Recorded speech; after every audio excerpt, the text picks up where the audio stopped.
Namo Di Sanche Doje Changfo. Namo Di Sanche Doje Changfo. Namo Di Sanche Doje Changfo. Namo Di Sanche Doje Changfo. Namo Di Sanche Doje Changfo. Namo Di Sanche Doje Changfo. Namo Di Sanche Doje Changfo. Namo Di Sanche Doje Changfo. Namo Di Sanche Doje Changfo. Namo Di Sanche Doje Changfo.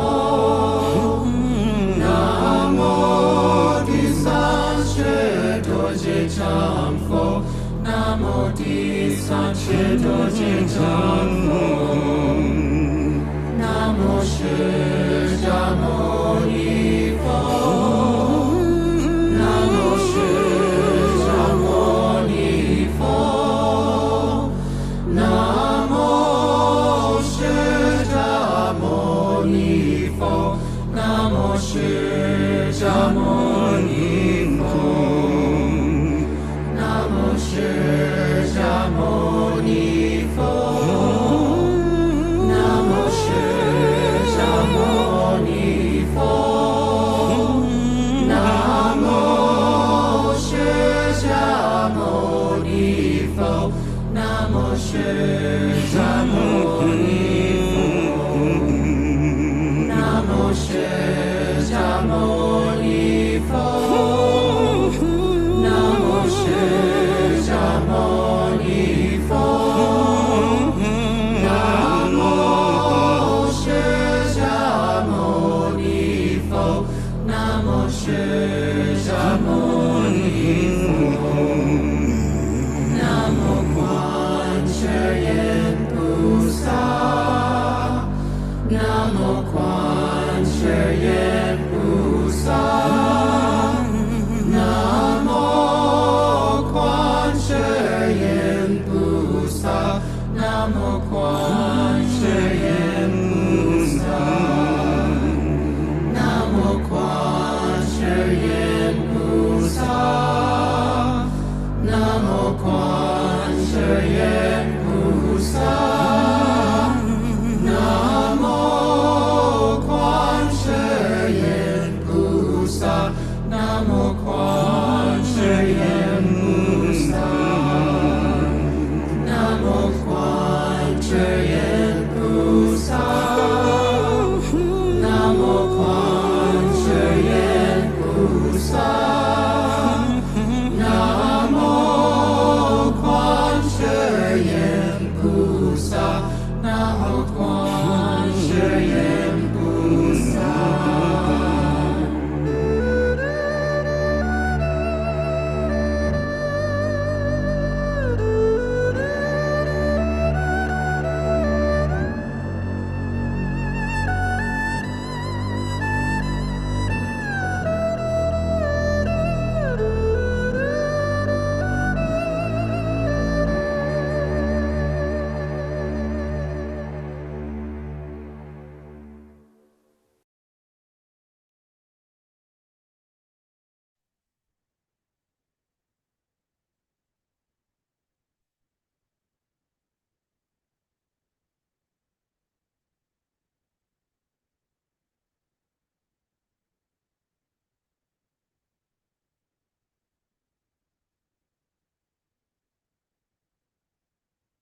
That chant is about paying homage to the three Buddhas, His Holiness Dorje Chang Buddha III, Shakyamuni Buddha, and Kuan Yin.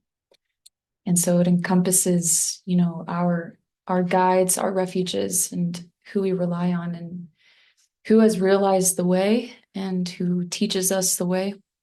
Honestly, I prepared a talk, but everything is changing right now. And so we're just going to see how that goes. But the reason I did that chant is partly because it had Kuan Yin in it. And Kuan Yin is a bodhisattva, Zhen Fangming Tathagata, who is actually a Buddha. But she's known as a bodhisattva because she actually stepped down her role to aid living beings. So she's not known to the world as a Buddha, even though that's exactly what she is. Now, in this form, Avalokiteshvara Bodhisattva is a female, but Buddhas do not have a sex, a gender, or an identity. But something about her stepping down. Why? A Buddha doesn't need to do anything like that. But for some reason, she did. And to me, that's the perfect example. She's an exemplar of selfless service. That's true love. To not be known as a Buddha, even though that's what she is, wow. You know, like we want to be known for our goodness. We want to be known for what we have, for the things that we have accomplished, but not Avalokiteshvara. That's really, really hard for us because that sticks a dart in our pride, and we are unwilling to move past that. I think something that's been coming up for us in Sangha and recently is selfless service. You know, Joe really touched on no needs. How can I have no needs? And that was the one thing I got from Dharma study like a week ago. That was the one thing that stood with me. Yes, we were reading Buddha Master's words, but it was what Joe said. And so I was like, okay, I'm just going to stick with that. And also, I've kind of been reading a bit of the Bible lately, which is not something that I've ever really done. And one of the verses that's come up is 1 Corinthians 13. And I'd like to read it to y'all. You might know exactly what it is. You might not. I have no idea. I really don't know how well versed everyone is with the Christian faith. But I'm going to read it because it's been an anchor for me the past couple of weeks. And it has actually illuminated more Dharma to me than I ever thought it could.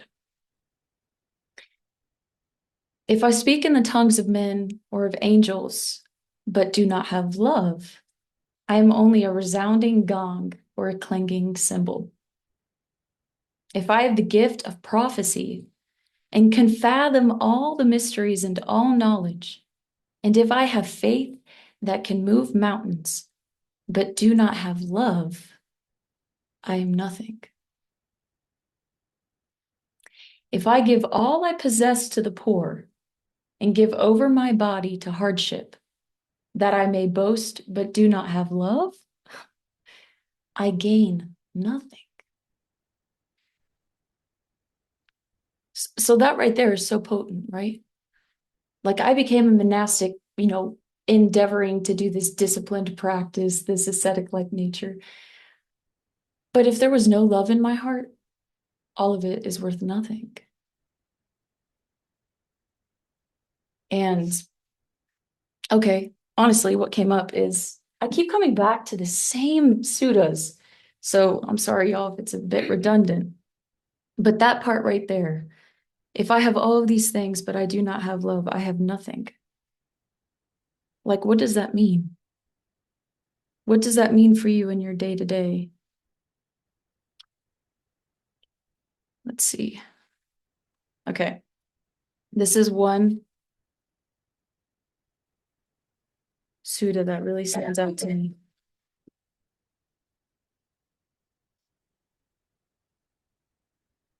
Okay.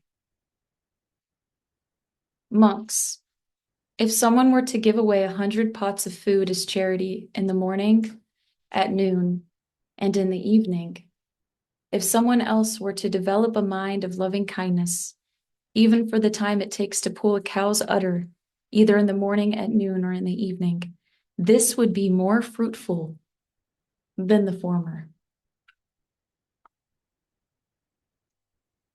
If I gave away everything I had constantly, always, but if I had one moment of loving kindness, that would be more fruitful.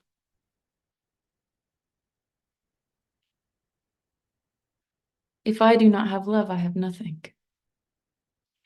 Therefore, monks, lay people, you should train yourself thus. We will develop and cultivate the liberation of mind by loving kindness. Make it our vehicle, make it our basis, stabilize it, exercise ourselves in it, and fully perfect it. Thus should you train yourselves. I remember when I read that, I don't know if it was for the first time, but I took this book with me to Cambodia. And it was a full moon night. And we were driving, I think we were crossing, I don't know, it was dark and it was fun. We were all packed in a little truck and it was just so sweet. But it was something that really stood out to me because they liken loving kindness to the moon and how on a night of the full moon, it lights up the whole night. Even though it's this one little thing, one little space out of a huge, gigantic sky. It's that big, but it lights up the whole thing. So just paying attention to that, maybe it's not so much about what we don't have, but what we do have. And being able to really cultivate that. So we'll continue with this verse. Love is patient, love is kind. Okay. It does not envy, it does not boast, it is not proud, it does not dishonor others, it is not self-seeking, it is not easily angered, it keeps no record of wrongs. Love does not delight in evil, but rejoices with the truth. It always protects, always trusts, always hopes, always perseveres. Now that one little part right there, I just kind of broke it up. And over the course of my past couple of weeks, just was like, love is not self-seeking. If I wanted someone, because we're engaging with people all the time, and we engage with people for various reasons, various intentions, even if we're just in the kitchen, and like maybe you're feeling a little low on yourself or whatever, and you need some help or all of these things. And I really paid attention to that because the mind is so subtle and it can really make it seem like it's doing something that you want it to do, but really it's doing something that you don't want it to be doing, if that makes sense. And so something about this right here, this part that helped me so much is because I need to know what something is not. In the path, we need to know what things are not, because we deludedly try to create something that already is, right? Like love is. True love is. And since I'm suffering or since I'm trying to get out of this, I need to know what it's not. So it's so funny. Like when I first started contemplating this, I was like, okay, it is not self-seeking. Right when I said that, that wasn't enough because now it wanted to dishonor someone. Now it wanted to blame. Okay, love does not dishonor. Okay, now after I said that, okay, now it wants to keep records of wrong and say, I'll get back to that. No, it doesn't do that either. So like all the time I need to be saying, no, it's not that. Well, the mind is still kind of in a state of ill will, maybe. And it needs to be like rubbed out almost. So you can't just say one thing and expect that to do it. It's kind of like a cow herder herding its cow, like it has to constantly tap it on the bum or on the side to keep it on the path. That's what we have to do with our minds. So if I don't have all of these things that love is not, then I'm not going to keep it on the path. I'm just going to let it wander and stray, and then it's going to end up getting hurt. So that's what these verses are for. That's what contemplation is for. That's what taking scripture is for. It's for training our mind. And the way to do that is we have to know what things are not. Because what something is already is. You don't have to create it. And then once you're in it, that's when we work on concentration and absorption. And that's when we get into meditative states. So you're not creating more of it. You're in it longer, sustaining. And when you're doing that, you're not creating negative karma.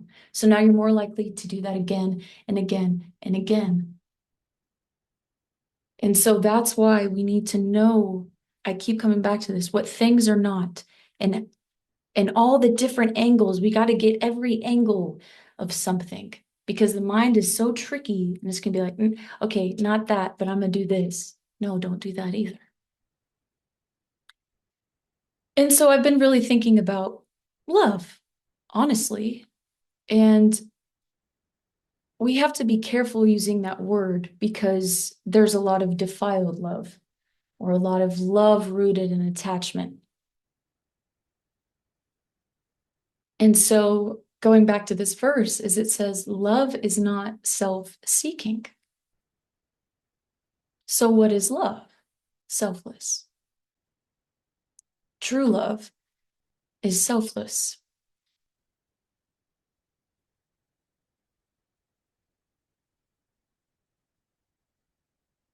And just really being with that.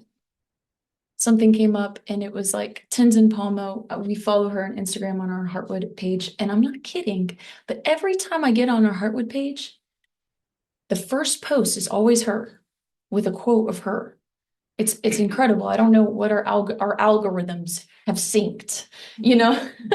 I don't know what that is, but one of the things that she said is, when your attachment is when you want someone to make you happy, you know, but you call that love. You're in a relationship, you want someone to make you happy. But non-attachment is when you want others to be happy. And so back again to Joe saying no needs. So I'm just over here like, okay, what is that? What, really, what is that? And something that has come up is the love of a mother. And I think this week I've been moved by the role of a mother, maybe more than I ever have. I don't have a child, and I won't. So I don't know really what that's like.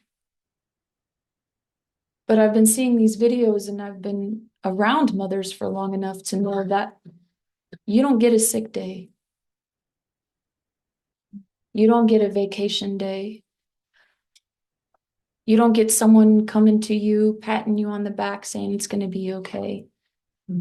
No, your baby is using your body for its fridge, for its drink, for its playpen, for its bed, all of these things. That baby is all over you all the time. And that mom's got to be spot on. That mom has to be nurturing, loving, and kind constantly while her body is being used, being ripped apart. I can't even imagine the pain of the hips and the digestive system just being gutted. Like all of those things. God, that is a lot. But now she's raising this infant, raising this child. She can't complain to this baby. Like you're hurting me. Stop it. You gave birth to the baby. You can't, you know what I mean? You have to be nurturing. And so there's something so selfless about the role of a mother. We're in a very certain society with certain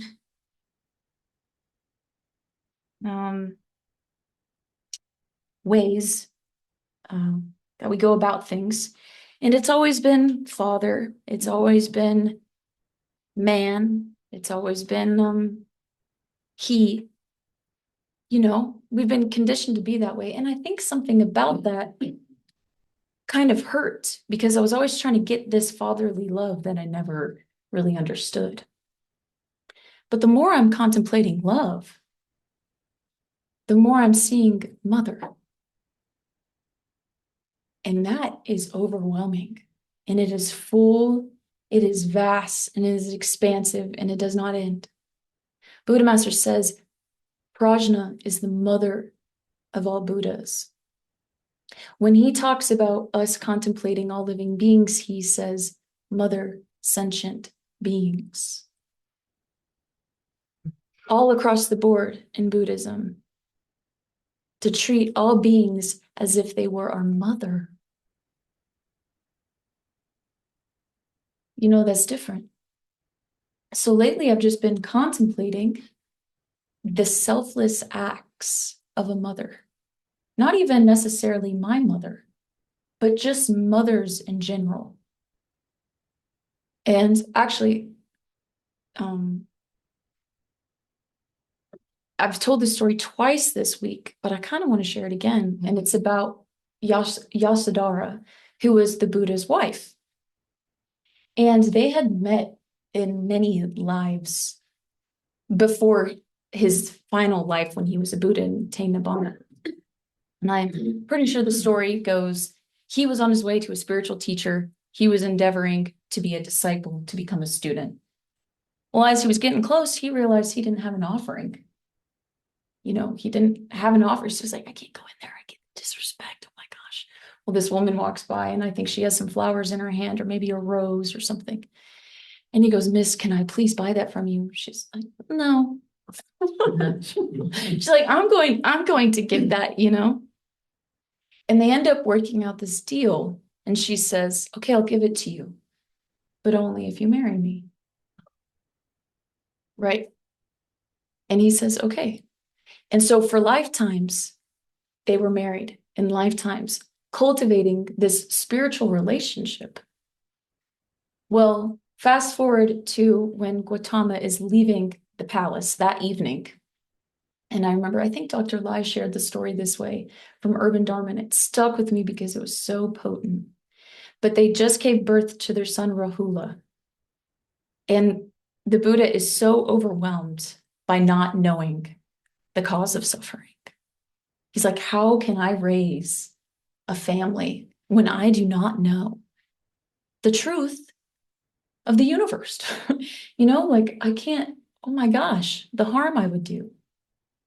It is said that Yasodhara knew that he was going to leave. I mean, she had been supporting him lifetimes in his spiritual endeavor and all of his cultivation. That night, she turned her and the baby over. So when he got up, he wouldn't see them.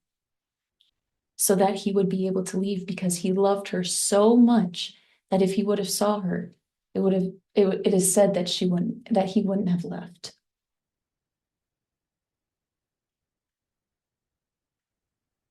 That story, telling that story is more about her than it is about him when you tell it that way. And that selflessness right there, she loved him. She didn't want her husband to leave. She just had a baby. But she knew exactly what she needed to do for the peace of the universe. And she rolled over. And he left. That is not attachment. Attachment would have rolled over and said, honey, please don't leave. Stay with me a little bit longer, just a little while longer. Lingering, longing, all that craving. Ugh. You know, but we don't cut it off by like engaging in it and then taking a knife to it. We cut it off by being selfless, by doing the opposite. But we engage in attachment and then try to cut it off. No, the way to not be attached is to be selfless and to do it out of love. And so I'm sitting here thinking, can you be the friend to the one who becomes awakened? Or does that hurt your pride a little too much? Do you need to be the one who becomes awakened in this lifetime? It's just an example, right? We want to be the main, we got this main character energy. But Yasudara, she wasn't main character. Yet what she did allowed her, to end up becoming liberated. And her son became one of the leading disciples of the Vajrayana practices and attained enlightenment as well. Can we be the friend? Can we be the servant? Can we be the one that acts selflessly so the other can fulfill their role of saving sentient beings? This comes back to love is not envious. How many times do we not let something happen because we don't want someone else to have what we don't want them to have? And then we just end up creating all this suffering. And we become like Saul, who was terrified of David because David was so humble and capable and everyone loved him.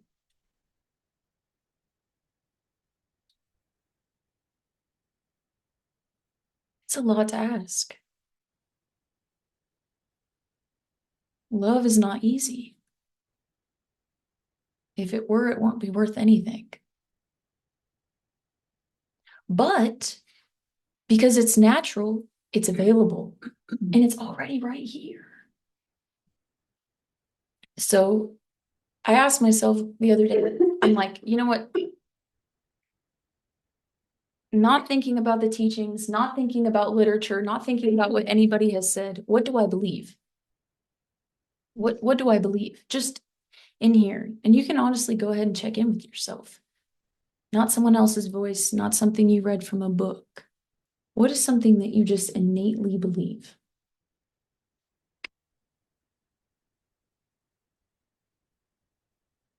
Mine's always been love. In this unconditional love. I remember when I was young, my parents got divorced so quick. And I was so upset when I was like 3. It was one of my very first memories. Because I was like, I promised to myself that I will know what true love is. Like I was under my covers. I was so upset. That's probably why I defied my parents a little bit, because I was like, you don't know what love is. You can't tell me what life is like. That was my deluded way of being, which hurt me. And I believe in cause and effect. That's not something that I need to read about. That's just something you can see, like I tap this, so the light comes on. Okay. That's the most basic cause and effect ever. Like that. Okay. Yeah, that's good. Yeah. All right. So those were like 2 things that I believe in that no one has to tell me. No scripture or anything has to tell me. But I was really deluded about the causes that led to true love. So I was doing all of these things that I thought was going to get me the effects of true love, but it didn't. It just led me to suffering. So we have to know what our belief is, like my belief being in universal true love. I have to know what that is, and then I have to make that belief work. But I shouldn't be going outside of my belief and trying to make something work. It doesn't make sense, because our aspiration is built upon belief, and diligence is based upon our aspiration. So if we're getting upset about ourselves because we're not doing the things that we don't want to do, we're kind of falling short in our practice, all those things, are we working outside of our natural belief? We can't make ourselves believe something. And so I think coming back to this natural belief has been really important for me, because I can have all the knowledge in the world, but if I do not have love, I have nothing. And so that's my belief. That love right there that it's talking about in that scripture is my belief. You might have a different one, but that universal selfless love. And so that's something that I need to come back to constantly, because you don't have to convince me, and you won't convince me otherwise. You can say whatever you want. You can do whatever you want to me. That won't change, And so it's kind of, we're working with ourselves, and we're trying to learn how to build what we already have, We'll not create something that we don't, because that's that blind faith, and that kind of gets us nowhere. So love is not selfless. I mean, love is not self-seeking.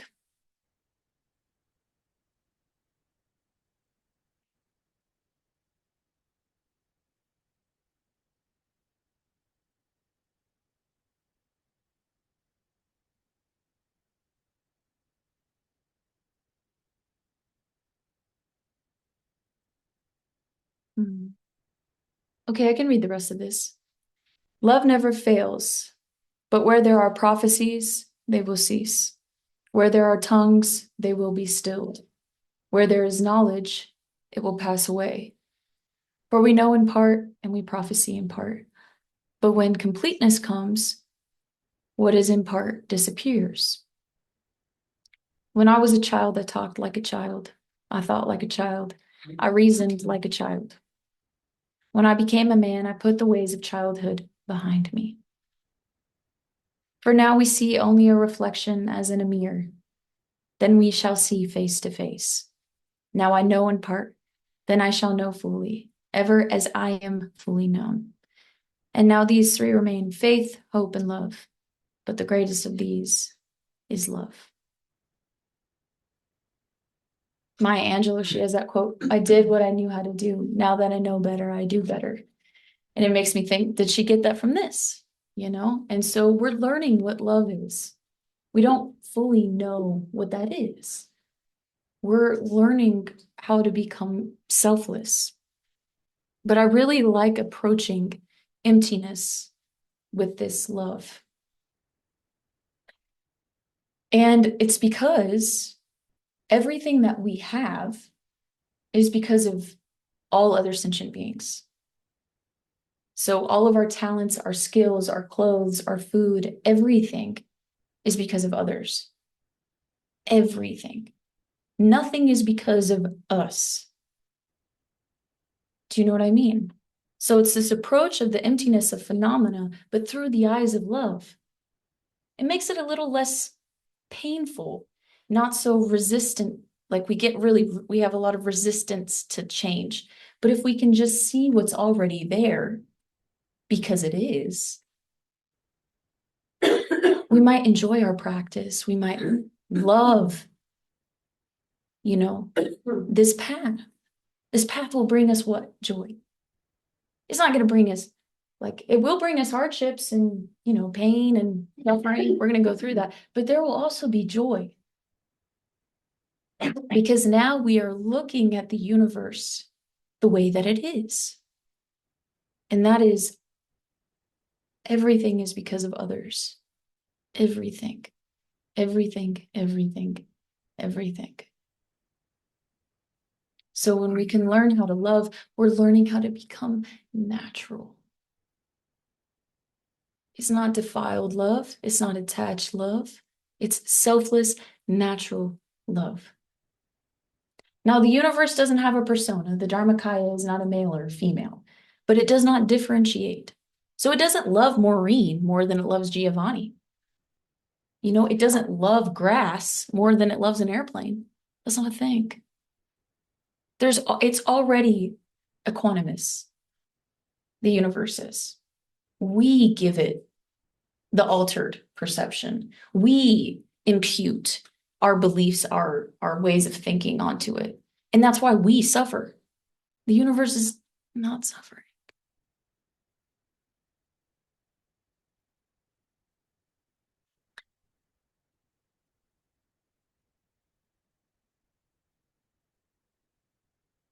I saved this part, but I don't remember where it is. So we'll see if I can find it.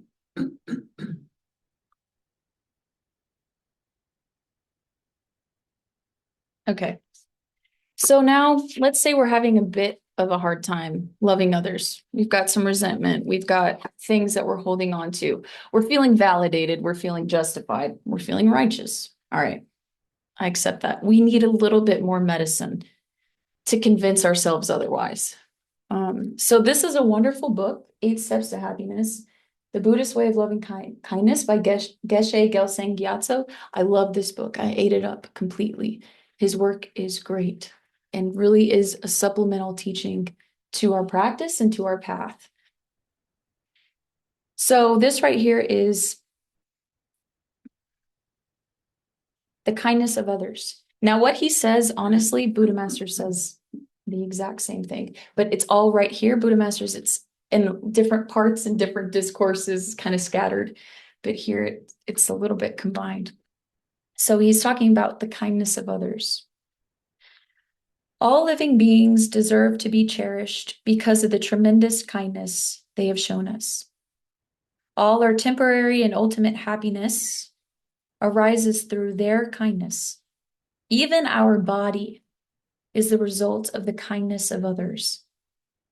We did not bring it with us from our previous life. It developed from the union of our father's sperm and mother's ovum. Once we had been conceived, our mother kindly allowed us to stay in her womb, nourishing our body with her blood and warmth, putting up with great discomfort, and finally going through the painful ordeal of childbirth for our sake. Do you ever meditate or like really sit with others' kindness? Is it something that you just completely like rest your mind on? I'll tell you, if you do, your life might change. It is so overwhelming.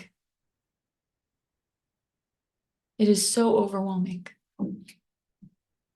You don't have to try to make yourself a good meditator. You don't have to try to make yourself a good spiritual practitioner. Focus on the kindness of others. Because that is what is. It's not something you have to make up. Because a lot of the times we're endeavoring to become this improved, heightened sense of self. And that's how we're using our spiritual practice, and it harms us. It's like putting a stake in the heart. You know what I mean? Doesn't work out. Trust me, I've tried it. Whoa, it does not work out. It's not a thing. It's not a thing. Okay. We came into this world naked and empty-handed, and were immediately given a home, food, clothes, and everything else we needed. While we were a helpless baby, our mother protected us from danger, fed us, cleaned us, and loved us. Without her kindness, we would not be alive today. Through receiving a constant supply of food, drink, and care, our body gradually grew from that of a tiny, helpless baby to the body we have now. All this nourishment was directly or indirectly provided by countless living beings. Every cell of our body is therefore the result of others' kindness. That is the emptiness of self and phenomena. And you're viewing it through the lens of love and kindness. Even those who have never known their mother have received nourishment and loving care from other people. So if you didn't have a good relationship with your mother, you can contemplate in this way. You know, there's still something good to hold on to. There always is, because it's innate. If we say that there's nothing good to hold on to develop our contemplation and our bodhicitta, that is such a diluted way of thinking. Goodness is innate. We are denying reality if we say that there's nothing good to think about.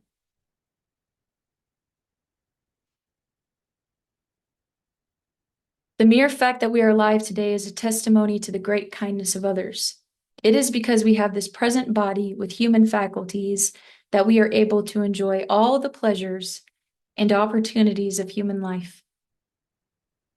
Even simple pleasures such as going for a walk or watching a beautiful sunset can be seen to be a result of the kindness of innumerable living beings. So we are living the effects. We are living effects from others' causes. How empty. Our skills and abilities all come from the kindness of others. We had to be taught how to eat, how to walk, how to talk, how to read and write. Even the language we speak is not our own invention, but the product of many generations. Without it, we could not communicate with others nor share their ideas. We cannot read this book, learn Dharma, nor even think clearly. All the facilities we take for granted, such as houses, cars, roads, shops, schools, hospitals, and cinemas, are produced solely through others' kindness. When we travel by bus or car, we take the roads for granted, but many people worked very hard to build them and make them safe for us to use. The fact that some of the people who help us may have no intention of doing so is irrelevant. We receive benefit from their actions. So from our point of view, this is a kindness. Rather than focusing on their motivation, which in any case we do not know, we should focus on the practical benefit we receive. Everyone who contributes in any way towards our happiness and well-being is deserving of our gratitude and respect. If we had to give back everything that others have given us, we would have nothing left at all. Maureen lately has been talking about sacrifice. What is the quote you've been saying? Oh, the mystery of sacrifice is that there is no such thing as sacrifice. Right. When we sacrifice, we receive so much merit, so much comes back to us from that sacrifice really is non-existent. And that's the mystery. And so funny because I'm looking at it from a different way. There's no sacrifice because everything is already not ours. It's already not ours. So what is there to sacrifice? You know? And that's why repaying kindness and things like that come in, because we're now realizing, oh my God, none of this is mine. The only way is to be selfless. That is the only way, because that is the only thing that is happening. It's just what's natural. But it takes time. And that's why stories help so much, because sometimes we don't know how to be selfless. You know, I was thinking like, sometimes I feel so agitated because I can intellectualize something or get it like in my head, but I can't pull off the thing. You know, like, and that feels like a type of being paralyzed. You know, like you can really have this intention, this aspiration, but you don't have the capacity. Kind of feels like you can't walk, you can't run, you can't talk, but yet you know the words, but they don't come out. You can't run, but you know how to, but you can't because your legs won't work. It's all that, you know, and that can be a very painful place. So for me, then I'd have to come back to what I believe in. And that's universal love. And also, I think something that came up because something when preparing for Dharma, I think maybe I kind of have an idea, but every time I have an idea, I learn something new. I'm like, oh my God, now I have to add this in and I just learned this. How am I going to do that? You know, I get a little overwhelmed because I'm like, how do you add that in? And so I was thinking, teachings can only be revealed to us if we have the merit to receive it. Practices can only be revealed to us if we have the merit, right? Like all of these, their merit does play a big role, even though in essence it is empty, it still plays a role. And so if your practice isn't going the way that you want it to, if you're not meeting your discipline or anything, where is your love at? Because in this sutta that I read to you, you could give away pots and pots and pots and pots of food. But if you had one thought of loving kindness, one moment of it, it'd be far greater of merit than the former. So something's not going my way. If my practice isn't going, it's probably because I really need to re-look at how I view others. Go back to that. The selfless love, the mind of selfless love truly will break through barriers and boundaries in our practice and in our life. And it begins with our mother. So we can reflect on our mother's wonderful qualities, all mothers' wonderful qualities, and the things that they do constantly, daily for us, because it is so selfless. So selfless. Your body, your time, your energy, your life. There's a song that we're going to play at the end, and it's a new song. It's this girl by Hannah Harper. And I really like the way that she plays her guitar. She's kind of folk. She might be from like Missouri, I think. But anyways, but she's got this real cute Southern twang. But she's a mom. And it doesn't matter if you're with your kids or not, your every thought is about them. Your every thought is about their need. Isn't that what we're training to do with becoming a bodhisattva? We're training to have every single thought, every single action about the needs of others. So what do we need to be like? Mothers. We need to be like viewing all beings as our babies. You know, like you can crawl on me, you can, you know, these things, and I will give you my every need. And that's why Venerable is such a profound example and is a wonderful teacher, because she has that love for us, you know? And I'm reminded of this story. We went to California for a Dharma assembly, and I got to meet. It was so cool, you know, because I got here after Buddha Master had passed, Panadipa had passed. That was a very pivotal year, I think, in Buddhism in the spiritual realm. But when I met him, Bodhi Wentu was sharing with us a story about Buddha Master. And it was like one of those stories that's not written anywhere. You know, it was one of those experiential stories that he had. And he shared with us about Buddha Master was giving everyone a transmission or something. And they had to eat some, like maybe some nectar or something. I don't want to say what it's not, because I'm not for sure. But anyways, all of the disciples were there. And Buddha Master fed each disciple from a spoon. Now, these are grown men being fed by a spoon from their master. And Bodhi Wentu is a grown man in maybe 60s, early 70s, weeping while telling this story to us because of how benevolent, selfless, and compassionate Buddha Master was. And he is feeding them, giving them nourishment, giving them life. That is love. And to think, to be able to be a recipient of that love, how life-changing that would be. Oh my gosh. And I'm a recipient of it now because Bodhi Wentu shared that story with me. And now we all are, knowing that that's possible.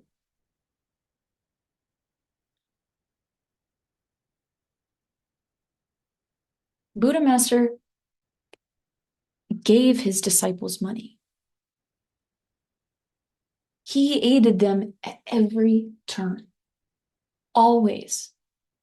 He supplied them with every need, the Dharma, resources, places to live. This was what he did. He's not being a high almighty Buddha where, you know, like everything's done for him. Every single thing he did was for others. That is selfless service. That is love, which is not self-seeking. So we're learning how to do this. We're babies. And it's okay to be a baby. It's good to accept being a baby while we're a baby. It'll be hard to accept being a baby when we're adults, having to heal the things that we didn't when we were a baby.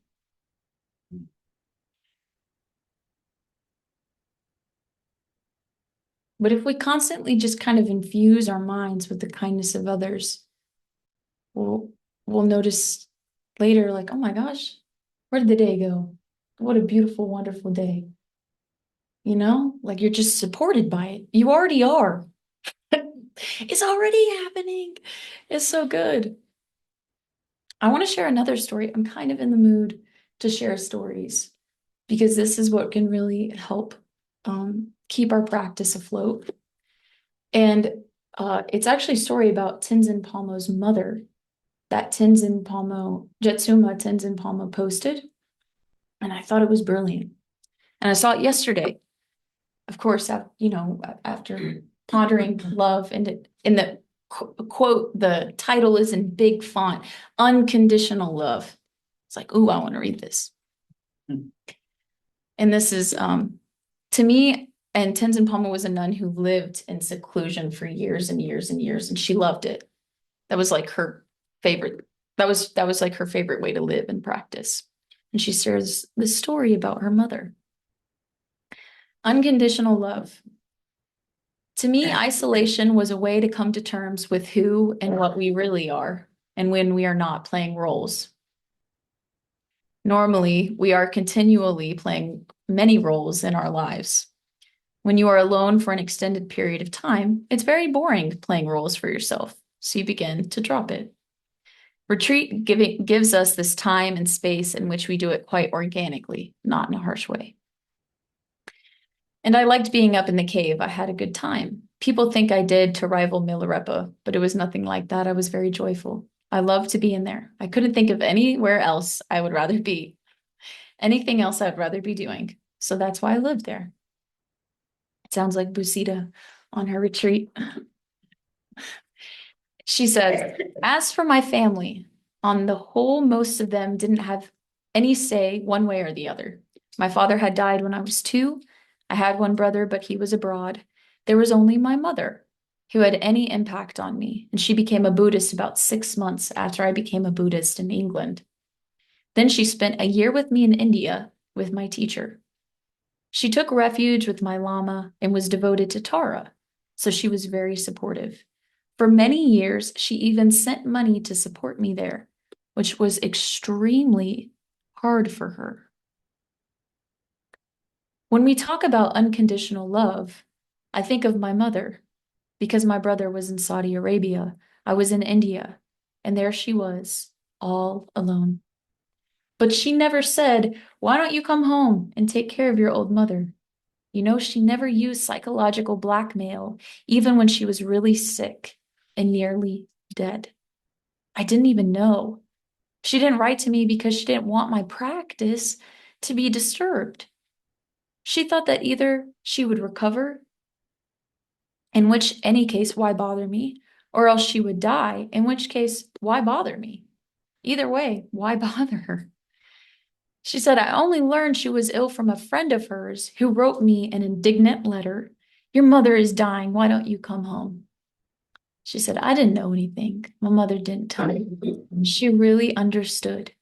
In fact, she told some friends of mine that she always prayed that in her next rebirth, she would come back again as my mother because she was afraid that otherwise I would have parents who didn't understand that I needed to lead a special sort of life.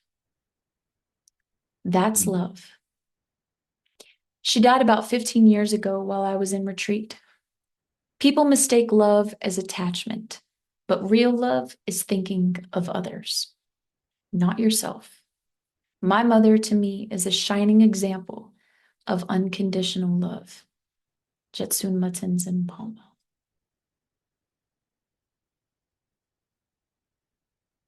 That's another example of the main character in this story is Jetsunma. She got to live her spiritual life, the thing that she wanted. But she had someone watching out for her every move. Someone who was being so selfless. Someone who gave up probably the wishes and the wants of their life so someone else could go. Someone else could go. There's that song, I've been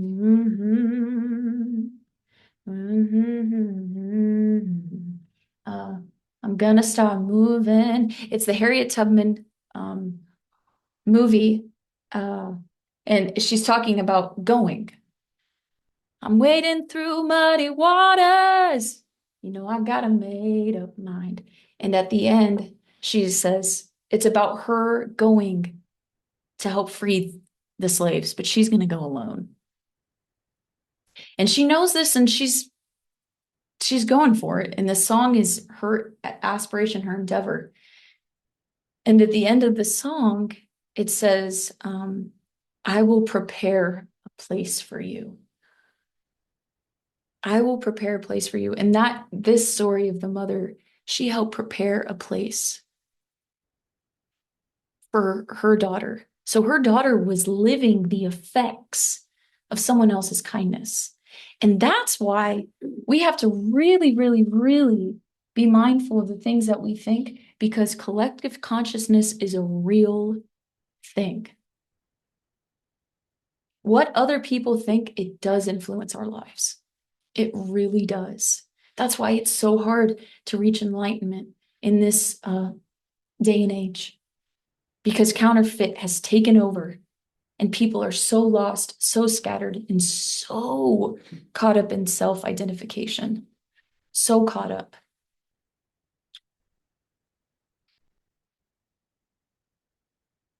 So really, the goodness of others, the benefits that others receive is your benefit. So keep giving selflessly to others. If someone's doing really good, give them that opportunity. Continue to let them grow in that space. That's what we have to do. And so selfless love isn't easy. And honestly, it's going to look different for all of us because we all have different roles, you know? And I think that's beautiful. Actually, that's really cool to me. How we all get to live in our own unique ways, but heading towards the same direction. Yeah.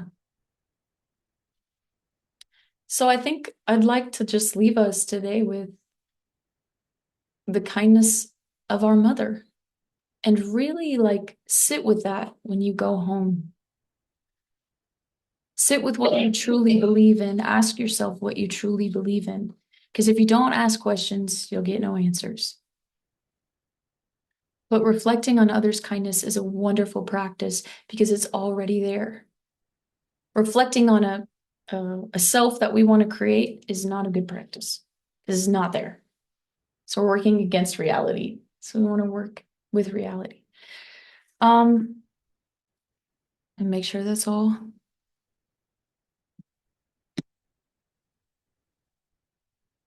Yeah, that's pretty good. All right, I'll go ahead and pass out these lyrics. Mama.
Did you say my name? Did you say mama?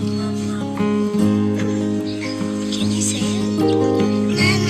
Mama, good job. I warm my morning coffee up for the third time. Miss Rachel on the TV with their favorite nursery rhyme.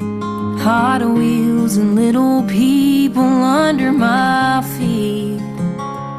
Baby's crying, it's pure chaos, but I don't miss a beat. I always knew that a 9 to 5 wouldn't suit me very good, but my hours are extended, that's just motherhood. I never knew this is what my 20s would look like, but they saved me before I had the chance to waste my life. Some days I wanna cry, run away and hide, but I'd worry about their every need. And when I'm overwhelmed and touched out, here they come climbing up on the couch saying, Mama, can you open my string cheese? And I smile because I know meeting their needs fills my soul, and being their mama is who I'm meant to be.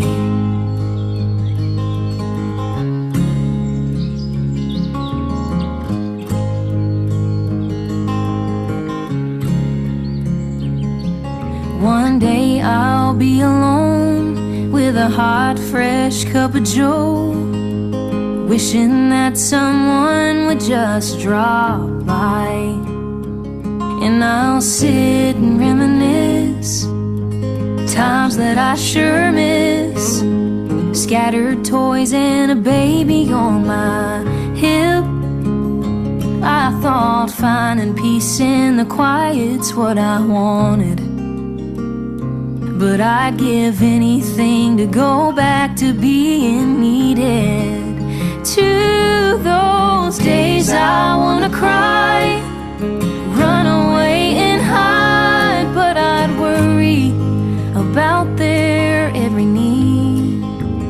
When I'm overwhelmed and touched out, here they come climbing up on the couch, saying, Mama, can you open my string cheese? And I smile because I know meeting their needs fills my soul, and being there, Mama, is who I'm meant to be. Mama? No, Mama. No, Mama. Can you paper, scissors.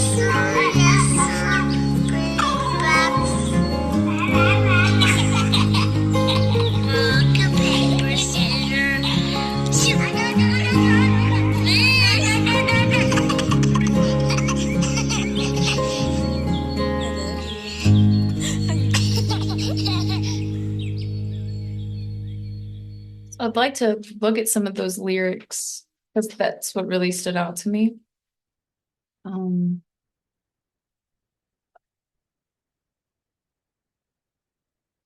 Like babies crying, it's pure chaos, but I don't miss a beat. In this book, it actually talks about how when we're helping save sentient beings and they're acting out of delusion or harm or something, that they're kind of like a baby. And so we don't really blame them for why they're acting that way because it's actually hurting them.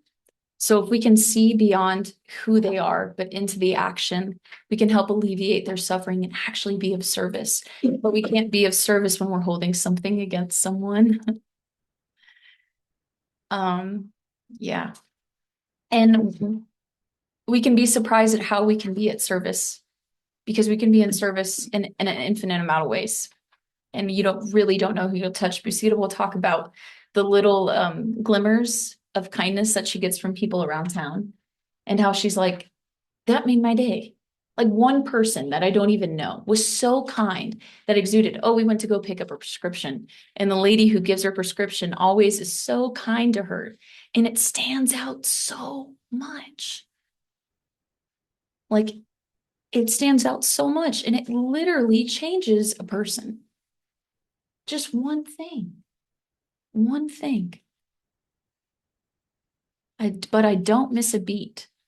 She talked about how 9 to 5 a normal job wouldn't work her, but her hours are extended. That's just motherhood. And that makes me think of Venerable all the time, from day to night in her dreams, when she's at the grocery store, whatever. She's always thinking about saving sentient beings. She's never off the clock. Well, actually, forget the clock. You don't have one. It's always. You know what I mean? Like if we think of a clock like a punch in, punch out, we're never going to get there. It needs to be always. Because it is always. Selfless nature is always. That's the only thing that's truly happening. So if we kind of think of a clock, like, okay, Dharma's done it 1:30. Yeah, I'm gonna go over there and hang out, maybe do what I want. We kind of have that. Like, let me show up for this. And then once this is done, I don't have to show up anymore. Not if we were a mom. That is not even an opportunity. She talks about that they saved her life, but she said, some days I want to cry, run away and hide, but I worry about their every need. So when it's not easy, when it gets down to the nitty gritty, we have to be worrying about other people's needs always. When I'm overwhelmed and touched out, they come climbing up on the couch saying, Mama, can you open my string cheese? And that's like I can think about all the times Venerable was so tired from like helping 30 people in one day. Like, oh my God, I have to ask this question. Or I'd call it, there was one time, one time in my little seminary hood where every time I'd call Venerable, there would be something wrong. So she started answering the phone. She's like, what's wrong?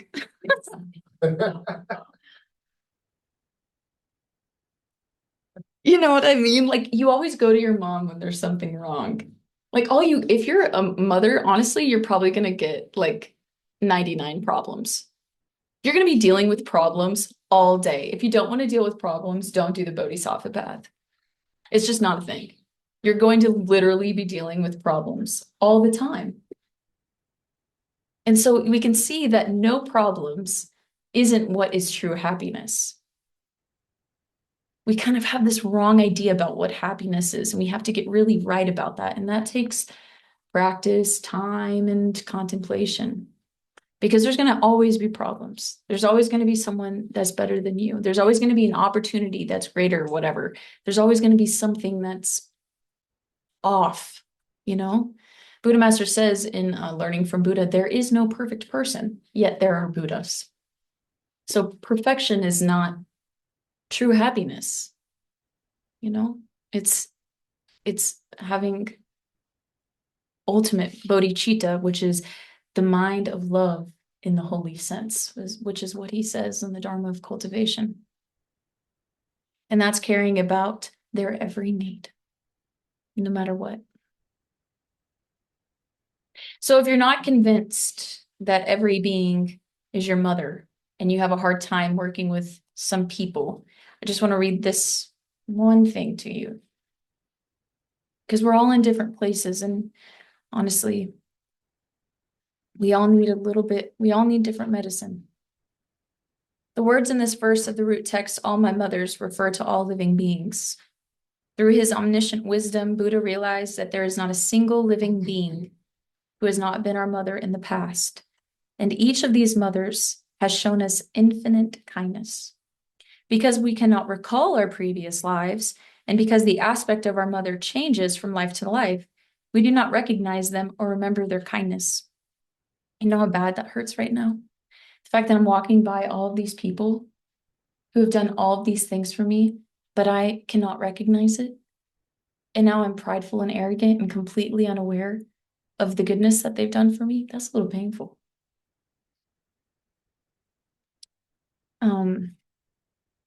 But this is, we do not recognize them or remember their kindness, but this does not alter the fact that all living beings are in essence our kind mothers. If we regard all living beings in this way, it will be easy to develop pure love and compassion for them. This will prevent us from getting angry or jealous and will encourage us to help them as much as we can to help them. Since this recognition is based on the wisdom of all the Buddhas and leads us in the direction of enlightenment, we should adopt it without hesitation. There's no point in dwelling on others' faults. It is of far greater benefit to focus on their kindness.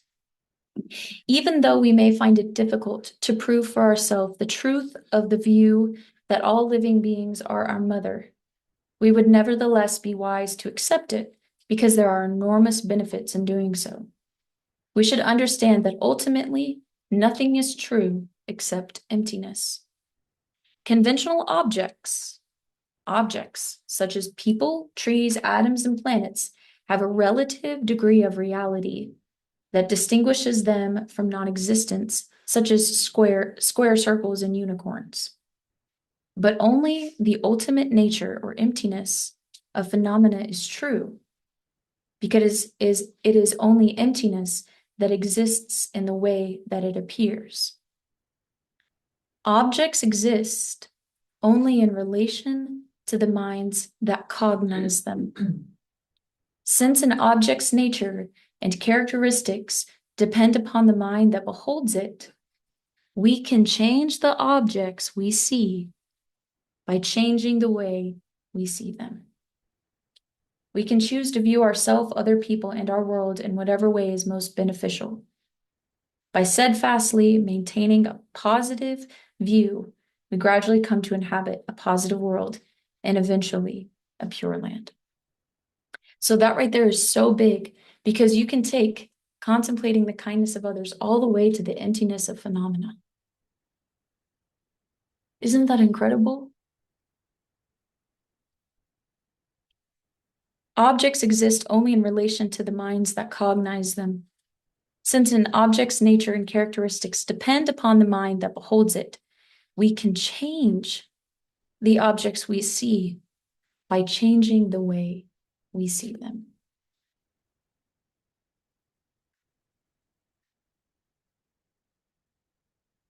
So how we hold others is so important because it creates our reality. It literally plays that role. Whatever we say that it is, it will play that role. That's the power of the mind. And if we see all beings as kind, selfless mothers, what is that? That is a mind of non-differentiation. That is the mind of bliss. That's why you don't have to go to a pure land to experience that. You can experience it here and now. So, yeah. Does anyone have any questions or anything they'd like to share? No, Bill, you're good. Can I share what I learned? Yeah, absolutely.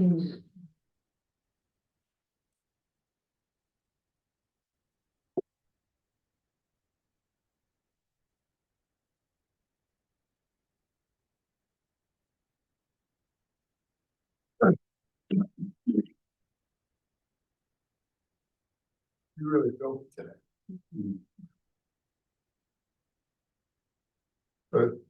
A trick, a little thing that I can use that I got was I should just remember one thing that my adversary did that was kind. Mm.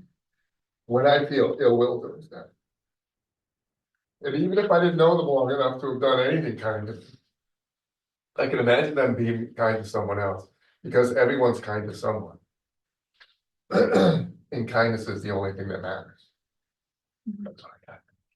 Thank you, Joe. Thank you.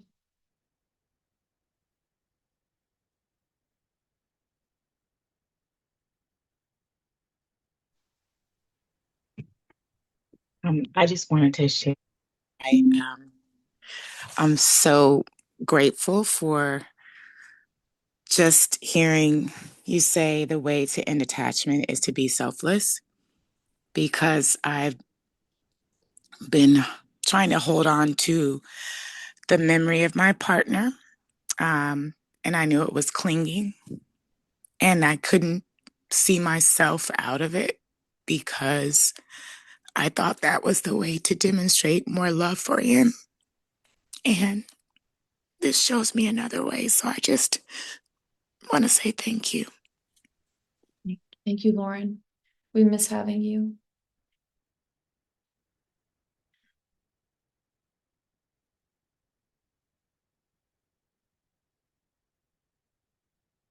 Okay. We'll go ahead and dedicate our merit to all of our mothers. Even though we are sitting in their effects. Isn't that crazy? We're here because of the kindness of others. Wow. So that's merit is empty. Isn't that wonderful?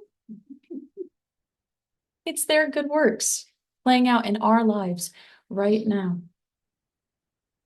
So may what is already happening, the ultimate unconditional